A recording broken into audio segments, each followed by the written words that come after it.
As technical traders, we have a vast array of tools at our disposal. And one of those tools are called oscillators.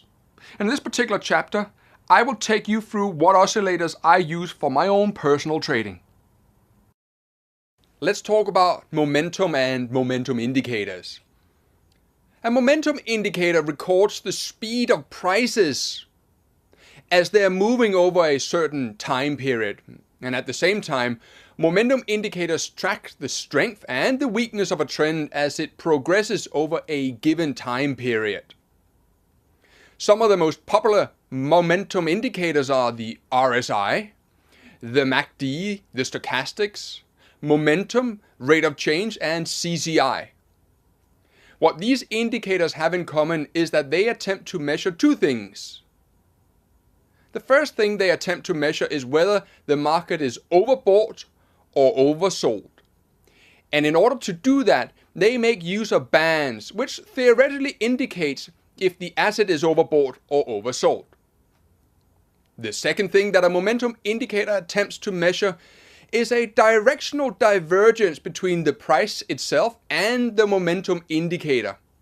Now, at this point, I need to make a couple of things clear to you. First of all, I do not believe in the notions that a market is overbought or oversold.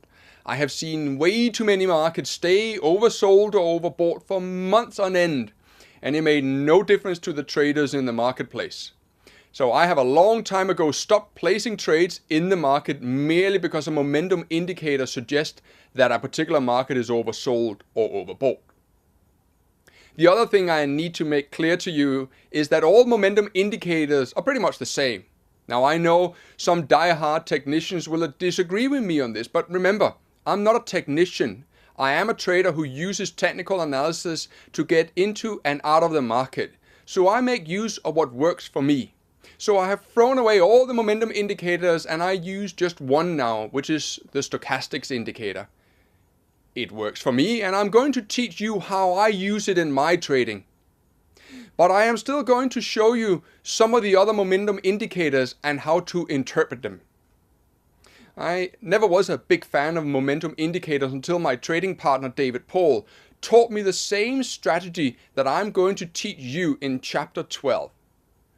And when I saw this technique in action, I was hooked, and I think you will be too. It is exceptionally powerful and has a very good track record. But before we can get to that, we need to go through the basics of momentum indicators. All the momentum indicators are, as I said earlier, pretty much the same. They all have the same properties, and the most important aspect of each is referred to as divergence. We will talk a lot more about divergence as this chapter progresses, but right now it is time to introduce to you what a momentum indicator really is. On the chart that you are seeing unfolding on your screen right now, you will see price unfolding, and underneath it you will see the momentum indicator unfolding. And this particular momentum indicator is called the RSI. It spans from 0 to 100. The theory states that once the market becomes oversold, it's time to buy. And once it is overbought, it's time to sell short or get out of a long position. This, in this case, on this chart, is confirmed by a trend line break. As I say when I show people this chart, if only it was that easy. There's no point in keeping you in suspense anymore. I need to get to the point of this chapter, and that is to teach you about divergence and reverse divergence. And once you understand this, you'll be much better equipped to understand and appreciate the trading strategy presented to you in chapter 12. In the chapter on the principles of price action, I stated that momentum precedes price. In other words, if momentum was making new highs, then there was a high probability that price itself would make new highs. The opposite is true as well. If momentum was making new lows, then I would expect price to follow and make new lows too. What divergence means is that one of the two components, i.e. price and the momentum indicator, is diverging from this principle. For example, on the chart you see on the screen right now, price is making new highs before the trend turns down. But while it is making new highs, the momentum indicator used here, called the RSI, is not making new highs. As a matter of fact, the RSI is topping out before the price is topping out, and RSI begins to make lower highs and lower lows. And this is an example of a divergence, and it's a powerful signal to the trader that the current trend may shortly run out of steam and turn. Let's take another example. Repetition is, after all, the mother of all skills. And I need to make sure that you have several examples to refer to so you can start finding the trading setups in the live trading environment. On this chart, you can see how price is making a double bottom, but underneath the price, you see how the RSI is making a slightly higher bottom. This is another example of a divergence. Price fails to break to new lows. And this bullish action is confirmed by the RSI, which is now making slightly bullish overtures by making a higher low. I think it's important that you keep in mind that what we are looking for is a sign that momentum is indicating a reversal is at hand. But as traders, we still have to take into account that we have to protect ourselves and that we can't simply start buying or selling short indiscriminately just because we have seen a divergence unfold on a chart. When we see a divergence in a market, it is the market's way of telling us that the internal dynamics of the price action may not be as strong or may not be as weak as the price action alone led us believe. However, I still have some tough choices to make. I have to consider where to get into the market if I want to enter into a position. I also have to consider my exit strategy in case the market does not cooperate with my position. I personally will prefer to enter the market on some sort of reversal signal in price itself, but that may not be present.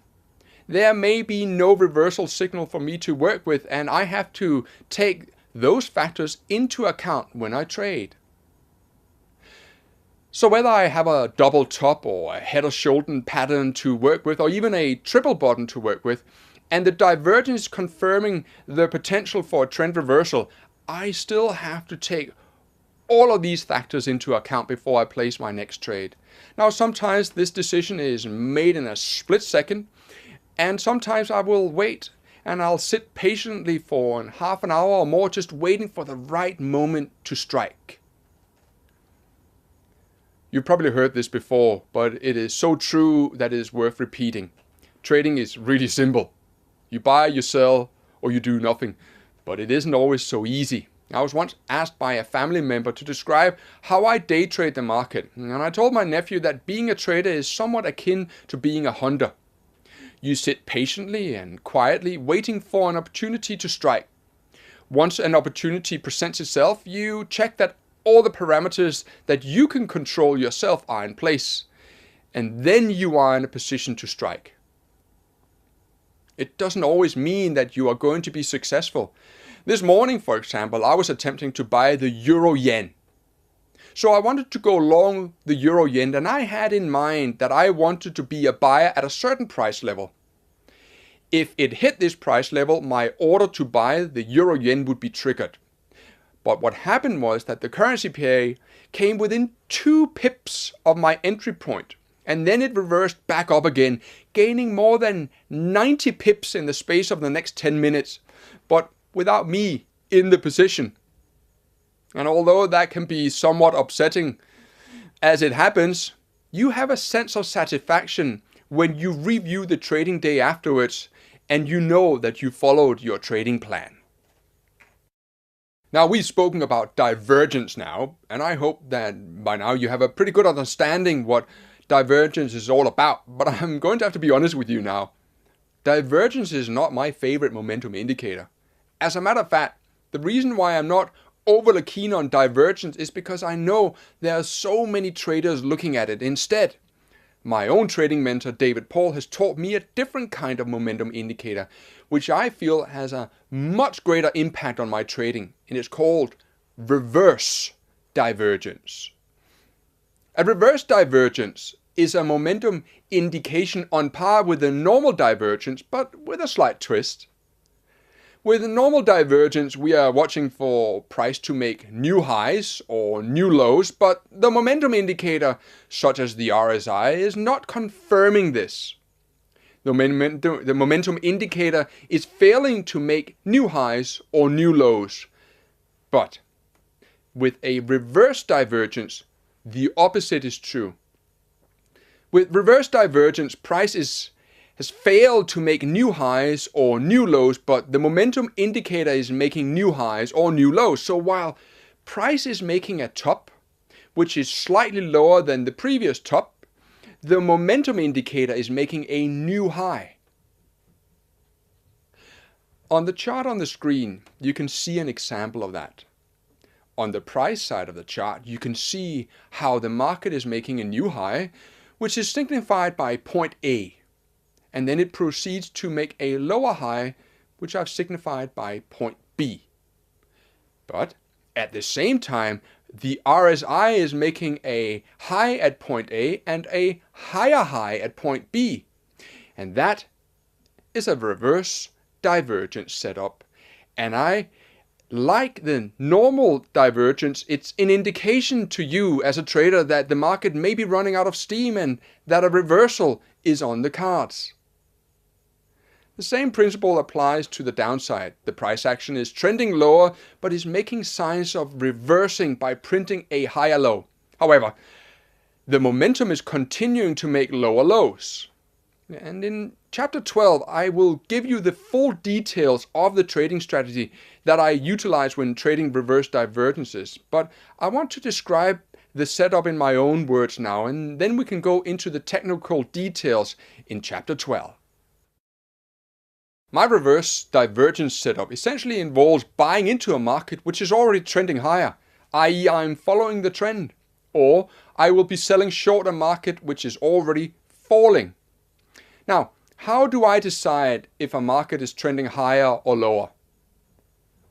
The simple answer is I use a trend indicator.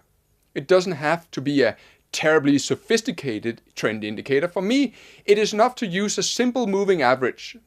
It shows the average price over a period of time, which I decide. I use the 89 period moving average as my trend indicator. So whether I trade this pattern on a 5-minute chart or a 15-minute chart or even an hourly or 4-hourly chart, I will use the 89 period moving average as my trend signal. What I am looking for is as follows. My trend indicator needs to point in one direction, up or down. If the market is trading sideways, then I stand aside and look elsewhere. Let's face it, there's plenty of currencies to choose from. If the trend indicator is pointing higher, I will be looking to buy the market. The market should be trading above the 89 period moving average as well. Now, I am now waiting for the market price to make a higher low, or what we call a rising low, but at the same time, I am looking for the momentum indicator to make a falling low. This is shown on the chart on your screen now. Here you can see the market trading above the 89 period simple moving average while the oscillator is making falling lows.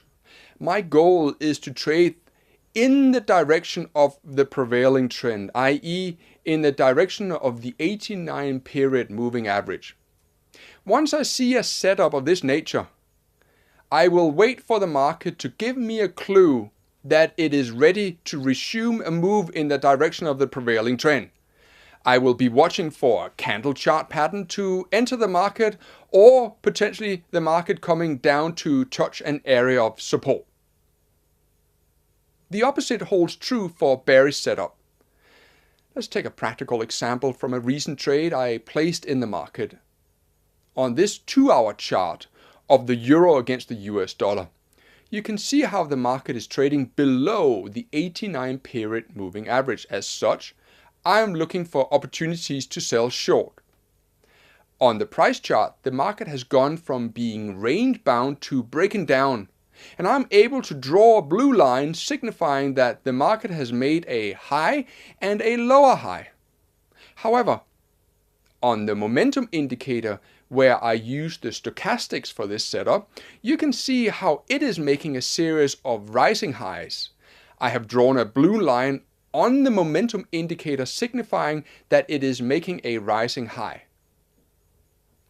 How this should be viewed is as follows. The peak on the price chart corresponds with a peak on the momentum chart. The secondary peak on the price chart, which is lower than the first peak on the price chart, signifies a downtrend, but on the momentum indicator, the corresponding peak is higher than the previous peak. And this is what's known as reverse divergence. The red line you see in the middle of the chart image is my attempt to draw a line where the market will find some resistance. This is not a specific law to drawing a horizontal line like that. It is simply just largely the result of trial and error and years of experience. In this particular trade, I saw the reverse divergence and I knew I wanted to short the market. I went short just around the red line with a stop above the previous peak. My risk in this particular trade was 25 pips. Now, I don't use a fixed stop loss when I trade. Rather, I gauge each potential trade individually and I assess how much tolerance to give the stop, and I adjust my position size accordingly. Now, I hope this has given you an idea how I trade and how I use momentum together with a simple trend indicator to get me into trades. But as I said before, we will look into this in much greater detail in Chapter 12.